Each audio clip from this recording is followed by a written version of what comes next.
In this video, we are installing a new Ubuntu operating system on our Oracle Virtual Box. So let's start. So first we go and click on New.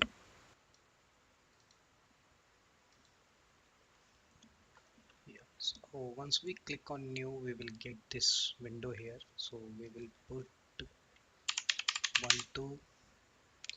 Then you can choose your folder, whatever is your folder where you want to keep all the files. Then you select the image ISO image which you have downloaded. So I have downloaded here Ubuntu 22.04.1. So again, uh, yeah, so it's better if you click on skip unattended installation so that you can create your user profile and get the root access and everything. So it's better to skip that. Now coming to the hardware part, you can allocate the RAM memory, DDR memory, how much you want. So in my case I want to allocate 8 GB. Number of processor, how many cores you want to assign, so I am assigning 8 here. Hard drive, so basically you can mention that how much space you need, so I'm putting it as 250. So this will be a VDI image.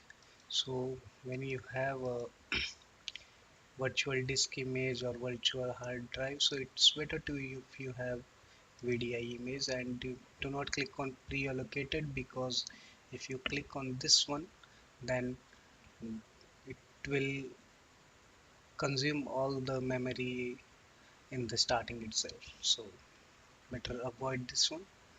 After that, click on finish. Then the shared clipboard, you mention it as bidirectional. Drag and drop also as bidirectional. And description and disk encryption do not require here. Sorry. So here you can have like coders gossips, new virtual machine system. Already we have allocated the processor, also we have allocated, and acceleration is also good here. So now here is the important part. The display is currently having 16 MB of memory, which is not good. So you increase it up to the max, like 128 MB, and enable 3D acceleration.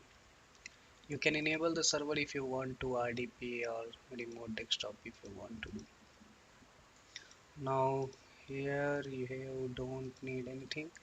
Here if you want to create any kind of shared folder, if you want to easily transfer any files from your Windows machine to your Linux machine, you can easily click on it and go to your folder path, others.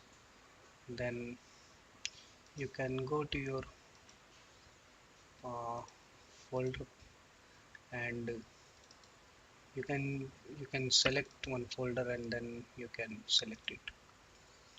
You can mention it as auto mount, so it will be auto mounted in your uh, directory in your PC. Automatically it will get detected. User interface, keep it like this only, no need to touch anything here. So now let's start it. So as you can see, our machine is getting started. So as you can see, we have our virtual machine up and running. Capture it. So I clicked on try and install.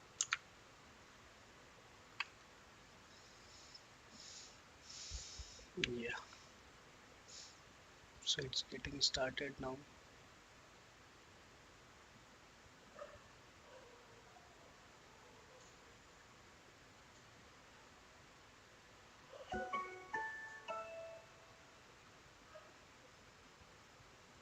So as you can see, it started, and now we can click on install. We want to the keyboard, whichever you want, you can select. In my case, I'm looking for India. So do we have English India here? No. Do we have English India here? No. Let's go with US only. So I want normal installation. Download the update while installing. No. Install the third party. Yeah, it will be good. We'll see. So third party like Ubuntu drivers and other things which are supported by your host machine, that will be downloaded while installation.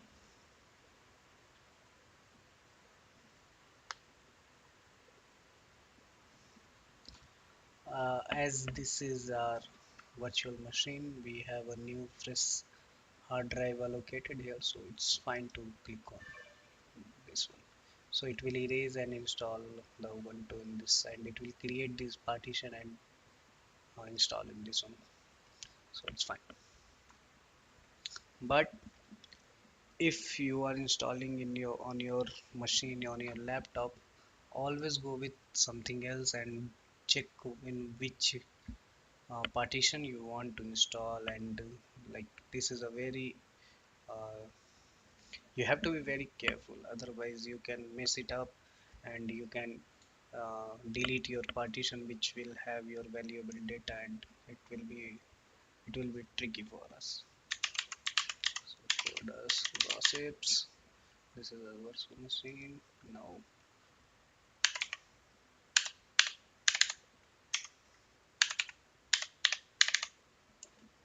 find use active directory, continue. So we are done. It's almost only this much steps are required in order to create a new virtual machine. So now we are good to go.